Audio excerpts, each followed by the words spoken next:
L'innovation avec Anne Le Gall. Bonjour Anne. Bonjour Maxime. Pendant les fêtes avec vous, on va passer en revue les innovations les plus marquantes de l'année 2014. Ce matin, un produit qui sera sans doute l'un des produits français phares du salon de l'électronique de Las Vegas. Ce sera au début 2015, mais on en a déjà parlé ici.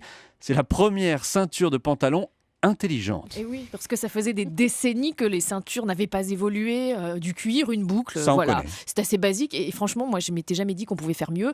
Eh bien si, il y a une révolution qui se prépare, c'est une start-up française qui a mis au point la ceinture qui se dessert toute seule quand on s'assoit et qu'on a bien mangé. Après une bonne dinde au marron par exemple, hop, la ceinture vous laisse un petit peu d'air pour respirer. Mais surtout, cette ceinture dernier cri se resserre une fois que vous avez digéré. C'est une blague. Ils vendent ça. Non mais c'est absolument sérieux. Il y a à l'intérieur de la boucle du ceinturon des capteurs qui mesurent la pression exercée par l'abdomen.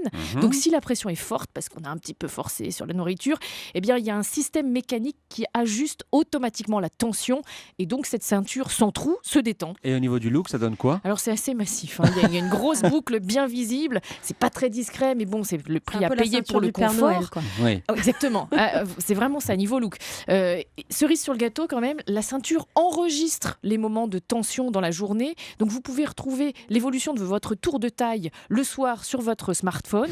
Pour l'instant, c'est un prototype, mais Emiota, qui l'a conçu, cherche des partenaires dans le secteur du luxe pour développer cette ceinture qui ne devrait pas finalement coûter beaucoup plus cher qu'une ceinture classique. Précisons juste que c'est une ceinture électronique et qu'il faut donc penser à la recharger si on veut qu'elle marche. Il y a tellement de choses à recharger à longueur de journée. Merci oui. beaucoup Anne Le Gall, c'était l'innovation sur Europe 1.